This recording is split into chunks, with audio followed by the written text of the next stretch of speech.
And I have to say, whoa! Oh my God! Oh my God! Can you believe that? I can't believe she just got trampled by the police. Well, if you're in America, you know the police will do a lot worse than just trample somebody. But I guess in Canada, it's different.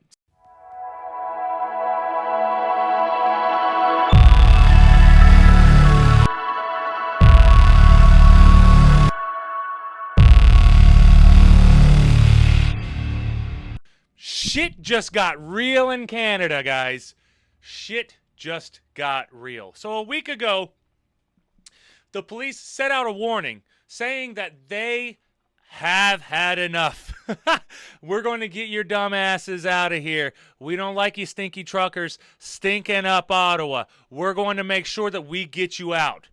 Maybe that's not literally what they said, but that's kind of close to what they've been saying. And Justin Trudeau, who is the PM of Canada, has been saying a lot of the same things, though he did support a bunch of protests in the past. And we could go back to a bunch of old videos and talk about the hypocrisy in the matter, but obviously you're going to support people who support you. You're going to go against the people who do not support you. So, of course, we understand why Justin Trudeau does not support the truckers. Or, I don't think it's truckers anymore. I think it's the Freedom Convoy now. It's turned into something way bigger because it is spread throughout the nations. But here's a quick little update that we're going to go on here. Ottawa police warn remaining truckers to drive somewhere else. You will regret it. The Ottawa police began issuing written warnings. The remaining anti-pandemic restriction truckers of the Freedom Convoy that they risked arrest if they did not leave their rigs elsewhere. The Canadian capital also extended its temporary ordinance against honking horns in the city until Easter weekend. Of course, you want to make sure that we're good for Easter weekend, so we don't want people having to hear horns on the Lord's Day when the Lord came back. You must leave the area now, the police said.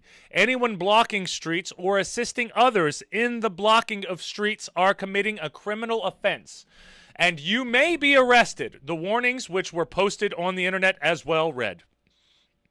And these warnings have gotten increasingly more and more stern, which was leading up to this weekend. It's been a crazy battle, and it's been a big lead up all the way up to this weekend. And I know that you guys have been following me on here.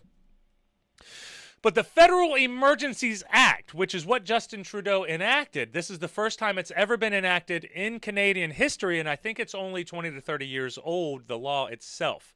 The Federal Emergencies Act allows for the regulation or prohibition of travel to, from, or within any specified area. This means that anyone coming to Ottawa for the purpose of joining the ongoing demonstration is breaking the law. So they've found different ways to make it work for them. How exactly is this going to work for us?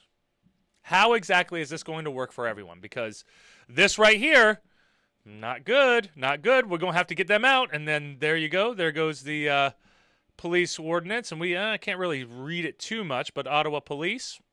Ottawa.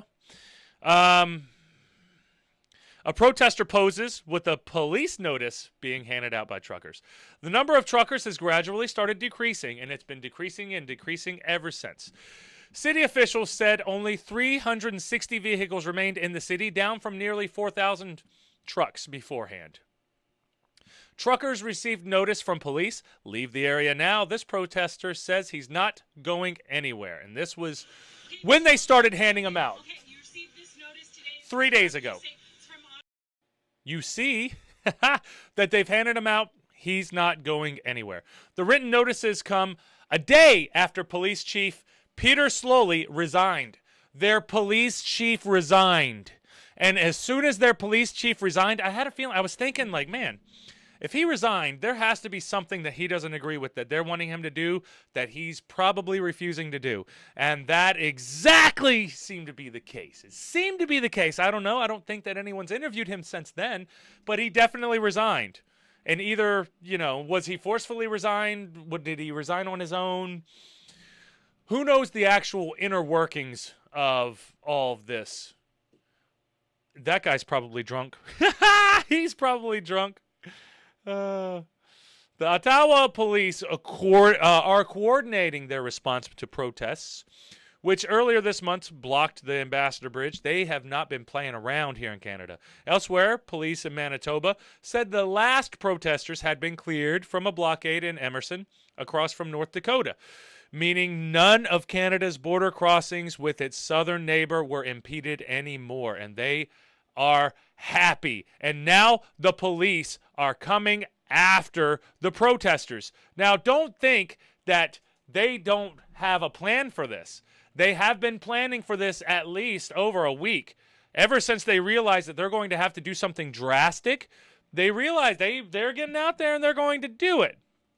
This weekend is where we're really going to find out what exactly is happening for the future.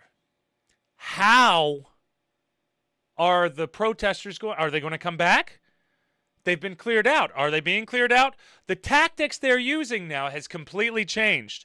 The Canadian government is not playing around anymore. And now you have them releasing the hounds, if you will.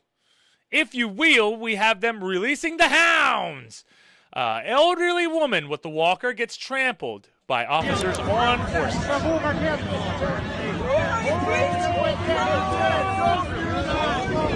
Hold the line! Here comes the horses.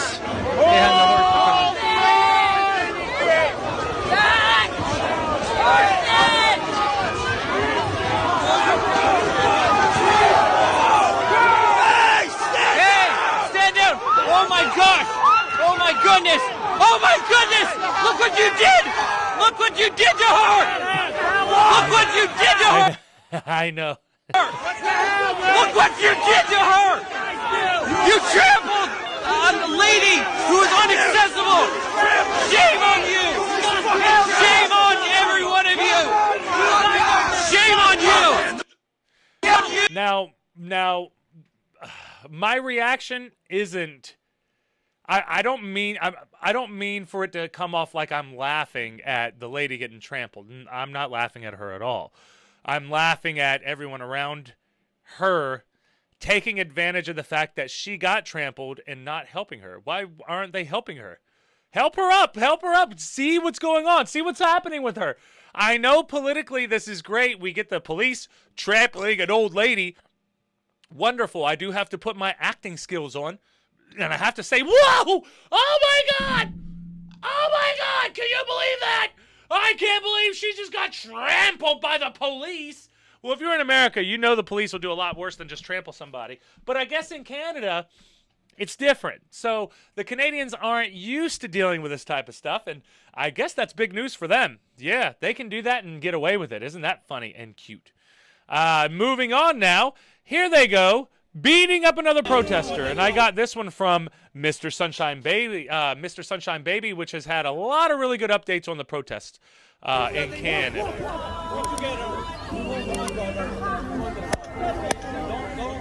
Now watch this guy. Watch this guy right around there. Look at him. Hey, you don't have to hit him like that. Please. And he's probably, the guy's probably not listening.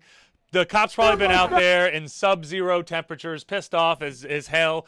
But at least you're making some extra money on it. At least you're making some extra money. Please. Pretty great if you ask me. Pretty great if you ask me, because we were seeing it. It was coming. Now, they have said that this is the largest police protest. They have said that this is the largest police present in Canadian history. This is the largest police presence in Canadian history. Something's going on here. Your own citizens are protesting so much to where you have to forcefully clear them from the streets. Whatever the case may be, I know people like to get overtly emotional about this, and hey, it works. But what exactly are we going to do from here now? Where does this go? I don't understand where it's going to go, because now they're using force that they've never used in Canada before. Is this going to be a normal thing now? Are people Protesting, not going to be able to protest in Canada. I'm not as familiar with Canada's laws as familiar as I am with the American laws, but I don't even know our laws. Somebody coming over here, knock on the door and lock me up for something I didn't even know I was doing illegally. Because there's a lot of shit here in America that I don't know. I don't know. There's a lot of traps that they'll get you with. But where is this heading now? Is this going to be a lot easier for the Canadian government to crack down on dissidents, on people who do not agree with the way that the government is going? Is that how it is? Especially if they're not being violent. Now, they are ruining your money. They do mess up your money. And I know. Money is more important than anything in the world, and I get that. I understand that. But at a certain point, we can't be worried about it all the time. We cannot be worried about it all the time. And now, the sad update that I have is the truckers are now leaving. They are leaving. Did they win? Did they lose? It's hard to say. It's really hard to say.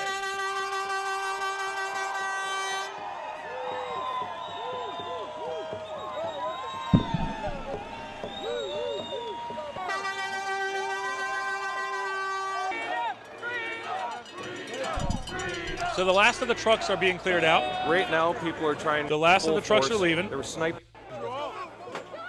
Police in tactical gear quickly gained ground Saturday in one of the biggest police enforcement actions in Canada's history. Canada's history. They have not had this much police enforcement ever. At least 170 people had been arrested on Friday and Saturday, mostly mischief charges, and nearly 24 vehicles had been towed. Things got bad in Canada, guys. Things got bad. I've been here for 3 weeks. I wanted to stay till the end. I don't believe this is the end. A lot of people here Don't believe that it's the end. He don't believe that it's the end. Now, is this people holding on to hope? Is this people trying to rally the troops to continue on and march forward and hold the line, as they were saying? Or is it over? Or is it actually over? Only time will tell, and we're going to be here to find out, because this stuff is fascinating, and I love seeing it. I love seeing it. These are springing up all over the world, and we have one here in America that may be happening soon.